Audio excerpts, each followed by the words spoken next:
जब 24 तारीख को छात्र न्याय महापंचायत होगी तब इस काले धब्बे को पता लग जाएगा कि छात्र एकता क्या होती है, छात्रों की शक्ति क्या होती है। कि जो बीसी और रजिस्ट्रार का घर है वो पास है, ये हम उनके पास जाते हैं, उनके पास शांति से बातचीत करेंगे। हम बीसी के ना ही बीसी के घर के आगे बैठे थे और ना ही रजिस्ट्रार की। पहली बार हमने वो यूनिवर्सिटी में देखा, पावर में मुस्लिम था, वो पता नहीं किस सोच के साथ आता है, उसे कौन ये निर्देश देता है, एकदम से लाठियां मारने लग जाता है। बीसी को छोड़ दो, बाकी मांगे मान लो, मांग ही बीसी है, बीसी हटाना ही मांग है। सरकार से बातचीत की जहां तक बात है, हम लगातार सरकार के नुमाइंदों से बात कर रहे हैं, लेकिन वहां भी हम अपनी मांग स्पष्ट कर रहे हैं कि अगर बीसी को हटाने के लिए आप बातचीत करेंगे, हमें मौका देंगे कि बीसी क्यों हटाना चाहिए, तब हम बात करेंगे। अगर आप ये कहते हैं कि बीसी की मांग छोड़ दो, तो अब हम नहीं चाहते कि ऐसी बातचीत हो। हम अपनी सारी साइड एक्सप्लेन करेंगे कि क्या घटना हुई, क्या हुआ, लेकिन बीसी की मांग को छोड़ने के लिए कतई राजी नहीं है।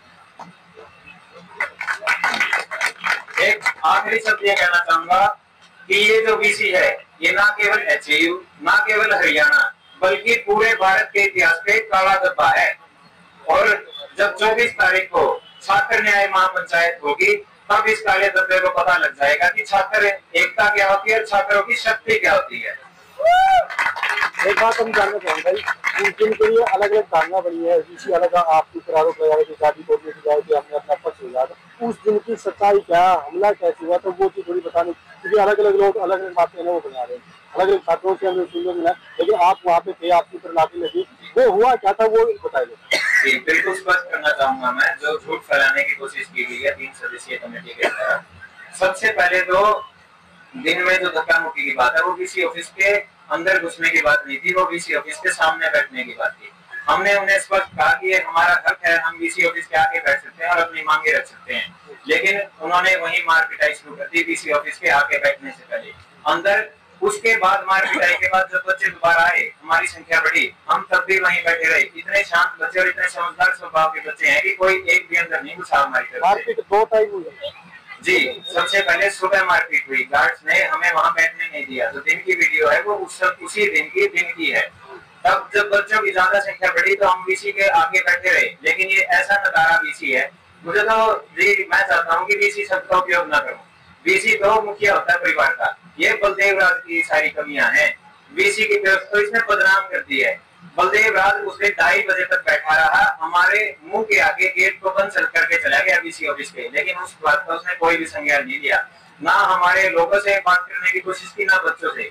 फिर उसके बाद हमने फैसला लिया कि 4 नंबर गेट पर आए और बच्चों के समक्ष अपनी बातें रखें, बच्चों के नहीं समाज के समक्ष अपने बच्चों की मांगे रखें कि क्या है। तब हमने प्रेस में एक तो हमारी जो नोट थे वो दिए, हमारी बातें रखी कि आज दिन में क्या क्या हुआ। उसके बाद हम फैसला करते हैं कि जो बीसी और रजिस्ट्रार का घर है वो पास है, ये हम उनके पास जाते हैं, उनके पास शांति से बातचीत करेंगे। हम बीसी के ना ही बीसी के घर के आगे बैठे थे और ना ही रजिस्ट्रार के, हम उससे काफी दूर थे और रजिस्ट्रार हमारे पास आए भी, बातचीत भी लगातार चल रही थी। इतने में ही क्या होता है, जब बातचीत चल रही थी लेकिन हल नहीं निकल रहा था, तो हमने यही निर्णय लिया कि हम यहाँ पर बैठ जाएंगे। जहाँ गार्ड्स ने, सिक्योरिटी ने बैरिकेड तैनात किए थे, हम वहीं शांतिपूर्ण तरीके से बैठ गए। हमने कहा हम यहाँ से रत्ती भर भी आगे नहीं बढ़ेंगे, यहीं बैठे रहेंगे, लेकिन बैठने का हमारा हक है, वो आप हमसे नहीं छीन सकते। तभी एकदम से बीसी की गाड़ी आती है और जो सभी के सभी गार्ड्स थे और टीचर्स थे वो खुद हमें हाथ पकड़ पकड़ के उठाने लग जाते हैं। बीसी ने तो यहाँ तक की कोशिश की है कि उसकी गाड़ी एक बच्चे के पाँव के ऊपर से भी गुजरी। वो शुक्र है कि उस बच्चे ने जूता पहना था और वो पूरा पाँव नीचे नहीं आया तो वो बच गया। उस बच्चे ने भी एमएलआर कटवाई हुई है। तब वो गाड़ी आगे चली जाती है, उस गाड़ी पे भी अब उसकी भी वीडियो रिकॉर्डिंग है, किसी बच्चे ने कोई अटैक नहीं किया, हाथ तक लगाने की कोशिश नहीं की। उस वो गाड़ी आगे जाने के बाद हम कहते हैं कि अब तक बात चल रही थी, आप ऐसे धक्का-मुक्की कैसे कर सकते हैं हमारे साथ, शांतिपूर्ण प्रदर्शन की बात हुई थी।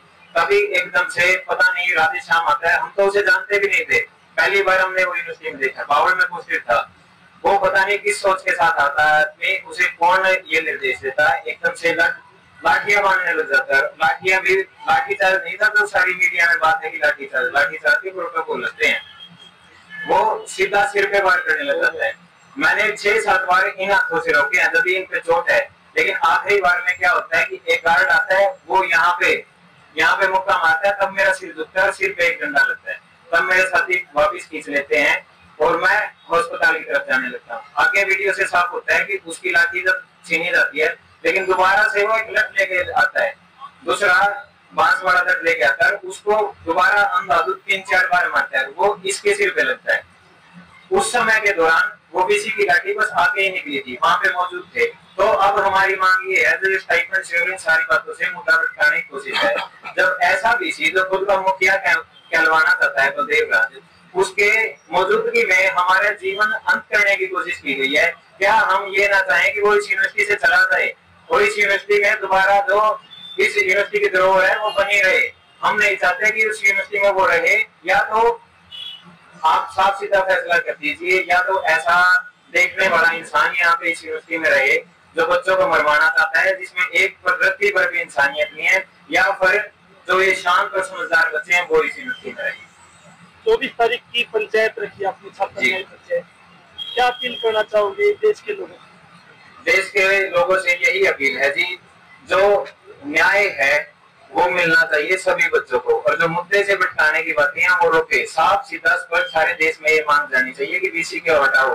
बार बार आगे से यही बात आती है कि वीसी को छोड़ दो, बाकी मांगे मान लो। मांग ही वीसी है, वीसी हटाना ही मांग है, और इसके लिए सारे देश में ये बात जानी चाहिए, जिस इंसान की वजह से अटैक हुआ है ना, वो हटना चाहिए, जिसने अब तक कोई जिम्मेदारी भी नहीं ली है इस अटैक की।